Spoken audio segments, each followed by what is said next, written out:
All right, welcome back to the True Alien Podcast, everybody. Your daily dose of all things weird, unexplained. I'm Adrian Smith.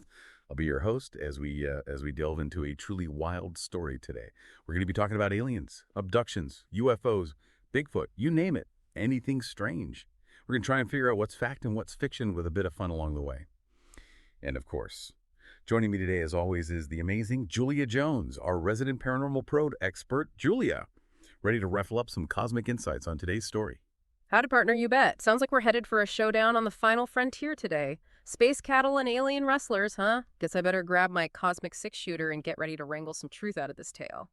You know I'm always up for good mystery, and especially one that involves creatures from beyond the stars and some good old-fashioned frontier justice. It's my job to listen to these stories and see if anything jumps out as particularly strange or out of place. You know those little details that might hint at something truly bizarre going on. Think of me as your intergalactic fact-checker. I love it. A cosmic fact-checker. Before we mount up and head into the unknown, just a reminder to all you listeners out there. If you're enjoying the True Alien Podcast, please take a second to rate and follow us. It really helps us keep the show going and brings these stories to more curious ears. Every rating brings us closer to solving the universe's greatest mysteries. One weird tale at a time. All right, Julia, let's saddle up.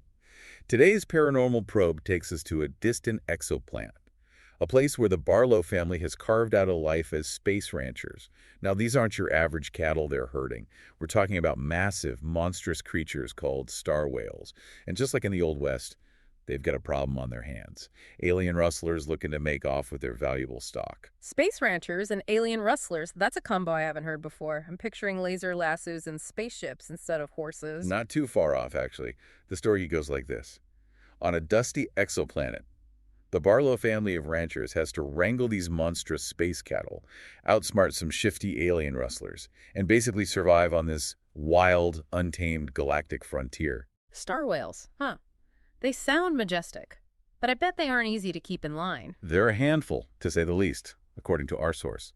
Their hides are incredibly valuable back in the more civilized parts of the galaxy, which makes them a prime target for, well, you guessed it, rustlers. All right, so it sounds like for this paranormal probe, we need to figure out if space ranching is even a possibility.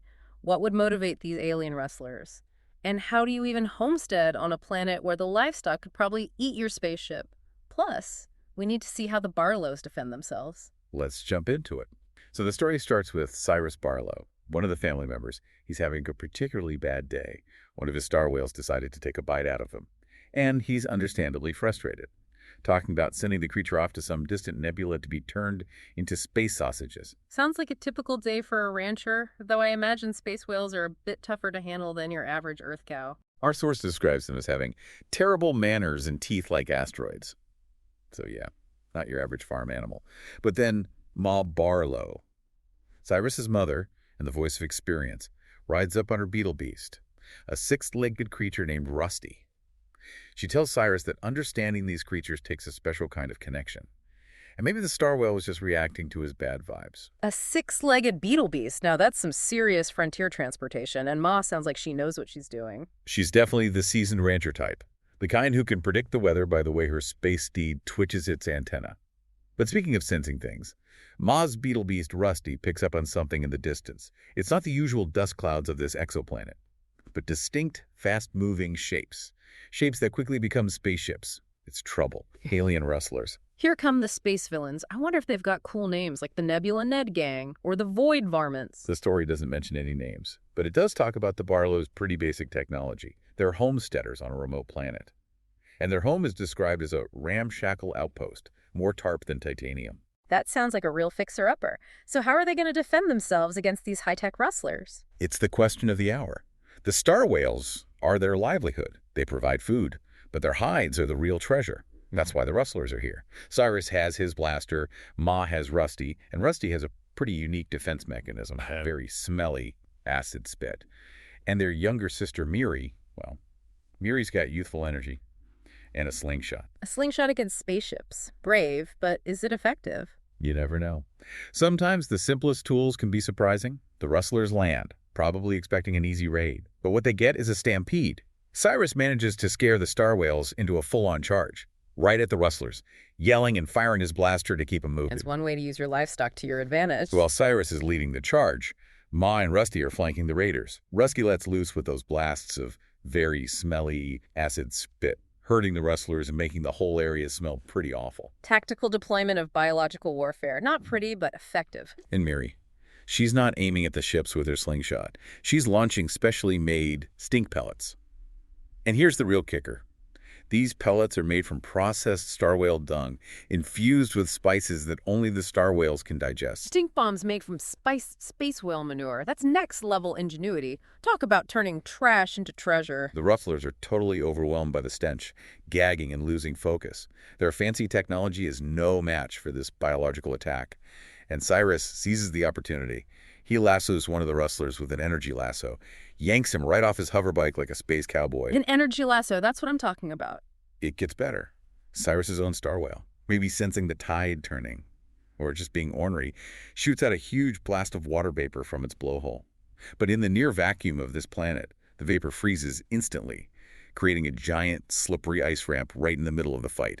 The rustlers are slipping and sliding everywhere. A spontaneous ice rink, courtesy of a space whale. That's something you don't see every day. The rustler leader, who's now stuck under a very large and unhappy star whale, starts complaining about frontier justice and legal ramifications. But Ma Barlow cuts him off. He says something like, "Law, nearest marshal's a month out, and we ain't paying his fuel surcharge." Classic frontier attitude.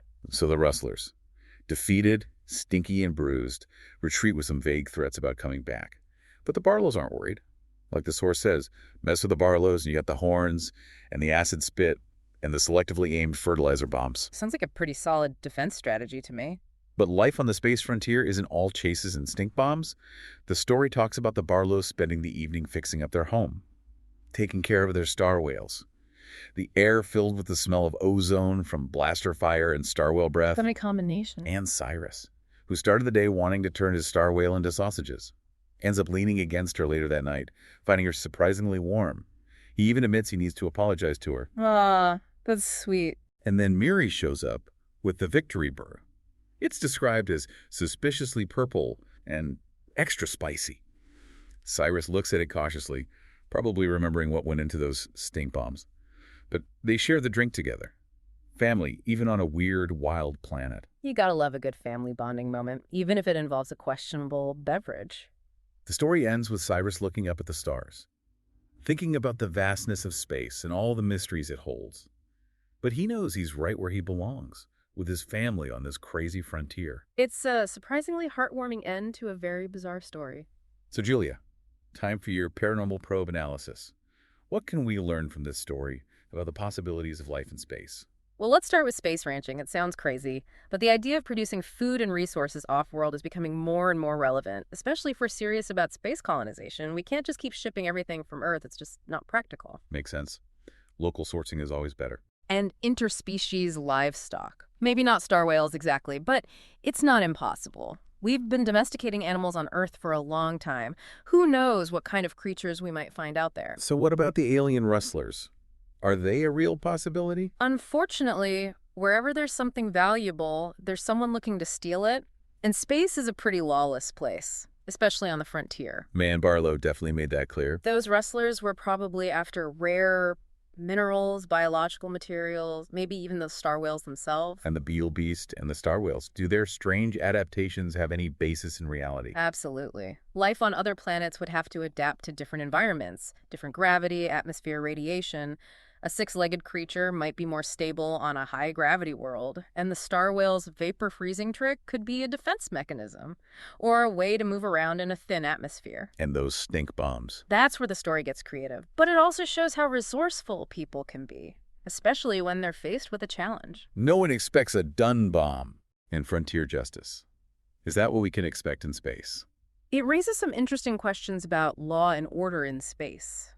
When you're light years from any authority, what happens? Do communities have to take care of themselves? It's a good question. This story blends those classic human themes. Settling new lands, protecting what's yours.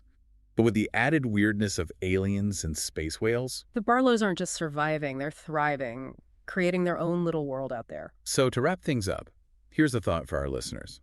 What if we were to settle other planets? What challenges would we face? How would we adapt? And what strange creatures and resources might we find? Thanks for tuning in to the True Alien Podcast. Keep your eyes on the skies, and maybe hold your nose. Till next time.